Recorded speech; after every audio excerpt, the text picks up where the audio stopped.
Fala galera, Leandro Cabral aqui para mais um vídeo onde eu respondo as perguntas dos membros aqui do canal. Se você ainda não é membro, considere se inscrever para você poder mandar suas perguntas também e eu trazer aqui nos domingos, todos os domingos às 9 horas da manhã.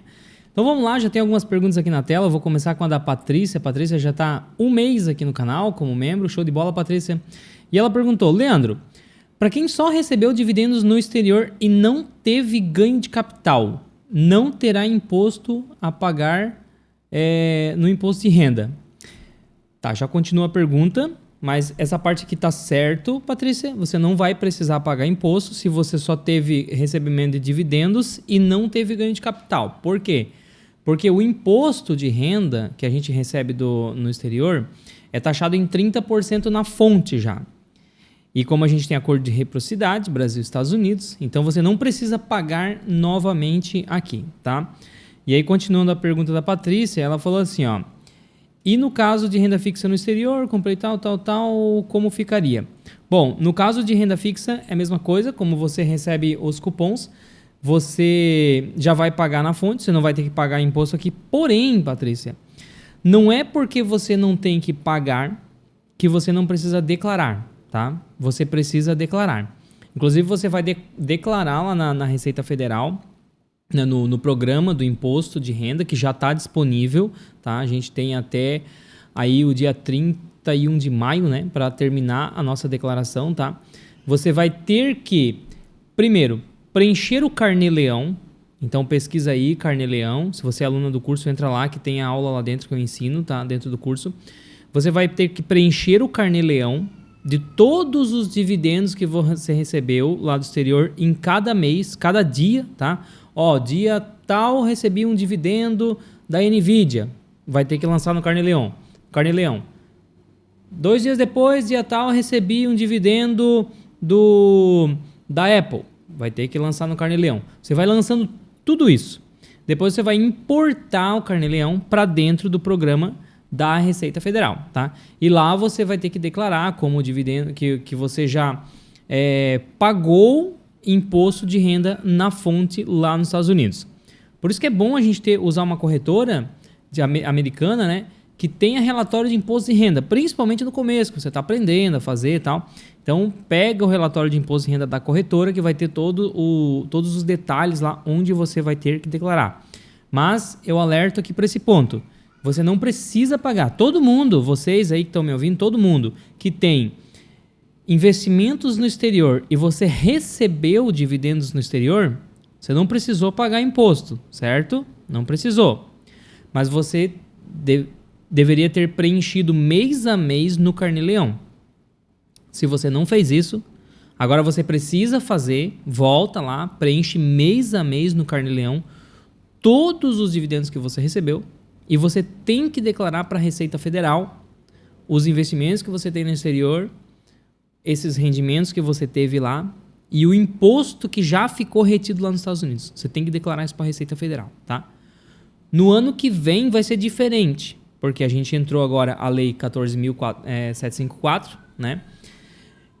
Que aí vai mudar. Você não vai mais precisar fazer isso ano após ano. Esse ano que a gente está agora, esse ano corrente aqui, 2024, você não precisa mais preencher o Carnê-Leão mês a mês, tá? A gente vai fazer isso uma vez por ano.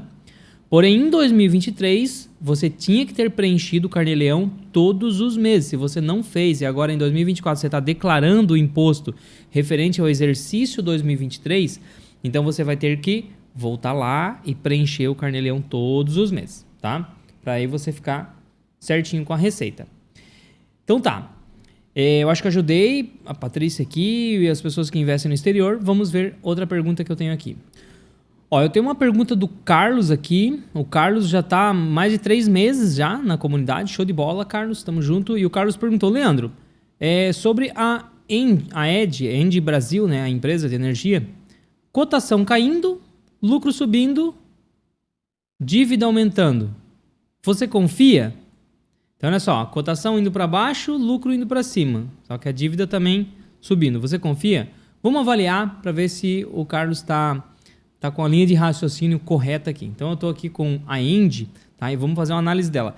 Antes de eu começar a análise da ENGIE, pessoal, gostaria de lembrar vocês, fazer o convite, que no dia 10 de abril, agora, Nós vamos fazer a última aula do nosso curso de investimentos gratuito que está rodando aí no YouTube, né? Já foram várias aulas gravadas, já foram 6 aulas.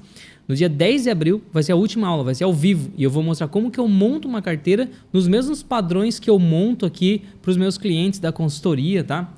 Quem não sabe, sou consultor de valores imobiliários, habilitado pela CVM, né? Então, se você precisa de uma consultoria para organizar seu patrimônio, link na descrição aqui. E nesse dia nós vamos fazer uma aula ao vivo. E detalhe, o meu curso de investimentos vai fechar as inscrições nesse dia. Então, quem estiver participando dessa aula vai poder se tornar aluno com 30% de desconto. Clica aqui embaixo para você se inscrever e garantir sua vaga, tá? Então, feito aí o jabá, vamos lá para fazer essa análise aqui.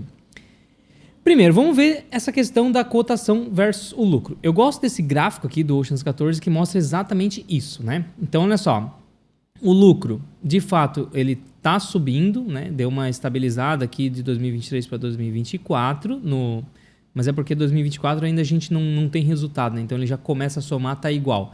Porém, quando eu olho 21, 22 e 23, fechou com um crescimento gigante, tá? A cotação deu uma quedinha aqui. Cara, coisa de mercado, né? A taxa de juros, ela voltou a subir um pouquinho. A gente consegue, inclusive, ver aqui, ó. Deixa eu puxar aqui. O título Tesouro IPCA 2045 mostra muito isso pra gente. Olha só, taxa de juros estava lá em cima. Primeiro estava aqui, né? 6,68. Aí caiu um pouquinho, aí recuperou, aí caiu até 5,7 e agora já está lá acima de 6, tá? Então, eu sempre falo para vocês, galera, isso aqui faz preço, porque a taxa de juros quando sobe, ela derruba o preço do título. O preço do título é a linha verde. A linha verde, a cotação das ações e dos fundos imobiliários segue essa linha verde aqui do título Tesouro. Isso aqui, como eu sempre digo, é a mãe de todo mundo. Então está caindo muito mais, na minha opinião, muito mais pela taxa de juros do que por resultado. A empresa está bombando resultado, tá? Quando eu olho aqui, ó, resultado trimestral, né? Até a receita caiu um pouquinho, mas o lucro dela está explodindo, ou seja, margem melhorando, né? O que eu vejo aqui também? Fluxo de caixa. Olha o fluxo de caixa dessa empresa aqui, ó. Fluxo de caixa batendo recorde. Teve 4,6 bi de fluxo de caixa operacional. Isso aqui é dinheiro pingando na conta, né? Fluxo de caixa. Aí ela tira aqui, ó, que vai fazer investimento. O que sobra nas colunas aqui é o fluxo de caixa livre. Isso aqui vira dividendos, tá? Então a empresa está vindo com um resultado sensacional aí, né? Ao longo prazo, fazendo o efeito. E a gente pode até olhar aqui os múltiplos. Deixa eu ver como é que está o PL aqui, ó. O PL da empresa varia lá em cima, perto de 15, 16 e tal. No período ali que a taxa de juros estava bem baixa, chegou em 20 e agora a gente está com um PL de 9,7. Ou seja, a pergunta que o Carlos fez é, confia? E eu diria assim, não só confio, Carlos, né? Você perguntou aqui, ó, você confia? Não só confio, como eu acho que é uma oportunidade, tá? E é isso que vocês têm que entender. Quando a gente tem uma ação que ela tem qualidade, que os lucros estão melhorando, que o resultado está melhorando, e ainda assim a cotação cai, quanto mais isso vai acontecendo, essa distorção, né? Porque o correto é aqui, ó. Esse é o lucro da empresa, esse é o preço da empresa. O lucro subiu, o preço vai atrás. O lucro caiu, o preço vai atrás. Agora, quando eu tenho o lucro melhorando e a cotação caindo, cara, o negócio vai entortando. Isso aqui é igual uma mola, assim, que vai entortando, chega uma hora que volta para o outro lado, entendeu? Então, quando eu tenho o lucro subindo e a cotação caindo, eu entro. Porque logo o negócio regula. E quando regula, eu ganho dinheiro no bolso. Então é assim que a gente investe, tá? Vamos lá. Deixa eu ver se eu pego mais uma aqui. Ó, o Cristiano já está há 2 meses aqui. Show de bola, Cristiano. Tamo junto. Lembrando, pessoal, que aqui na comunidade, todas as segunda-feiras, às 19 horas, eu entro ao vivo com os membros, tá? Trago um tema que está em alta, abro a minha carteira pessoal de investimentos, todas as segunda-feiras às 19 horas. E também eu abro a câmera para os membros entrarem ao vivo comigo, fazerem pergunta ao vivo e a gente fica ali debatendo. Cara, show de bola o encontro, tá? E aí, ó, o Cristiano entrou ao vivo na segunda-feira, fez uma pergunta sobre isso aqui. E qual que é o tema aqui, né? O tema é sobre o imposto de renda se vale a pena a gente investir em dólar ou ETF de renda fixa. No domingo passado eu falei sobre isso, né? Por conta da nova legislação 14754. E aí isso aqui tá mudando, tá dando um nó na cabeça da galera. E aí o Cristiano colocou aqui, ó, vamos analisar a pergunta dele e eu vou trazer a explicação. Bom dia, Leandro. Com relação ao investimento em dólar, fiquei com uma dúvida. Se eu pretendo investir em dólar para uma futura despesa em dólar, ou seja, ele não vai trazer para o Brasil, concorda que a variação cambial não importa? Sim, porque você comprou dólar, você vai gastar em dólar, né? Você não vai trazer para o Brasil. Então, dane-se a variação cambial. Concordo, tá? Se eu manter $1.000 para a conta global, eu vou ter sempre $1.000, independente da variação dólar-real. Certinho, concordo. Ou seja, não terei nenhum ganho de capital em dólar. Aí ele continua. A variação cambial só importa se eu trouxer o dinheiro de volta para o Brasil. Concordo. Aí ele conclui. Pensando assim, mesmo para uma despesa futura em dólar, não seria melhor o ETF? Mesmo que eu pague imposto de renda sobre o ganho de capital, quase não tem. No caso do TFLO, ele deu um exemplo de um ETF de renda fixa, né? E dividendos, 30% na fonte, eu não teria um retorno em dólar? Qual a sua opinião? Então vamos lá. Olha só. O que o Cristiano quis dizer é o seguinte. Cara, se eu compro dólar puro, comprei lá $1.000, como ele falou, eu sempre vou ter $1.000, tá? Porém, se eu invisto em ETF, e como eu vou gastar lá, eu vou ter $1.000, só que eu vou corrigindo isso aqui, por quê? Porque ETF de renda fixa vai valorizando, vai me pagando dividendo, eu vou reinvestindo, daqui a pouco eu vou ter lá $1.010, $1.020. Beleza. Qual que é o problema aqui? Vamos lá. Se você investe puramente em dólar, numa conta não remunerada, para usar nos Estados Unidos, de acordo com a nova lei, você não precisa pagar imposto de renda sobre variação patrimonial, sobre variação cambial, tá? Então, você tem $1.000, daqui a 2 anos você resolve usar, beleza. Você continua com seus $1.000, você vai gastar seus $1.000. Vamos imaginar que você comprou um ETF, tá?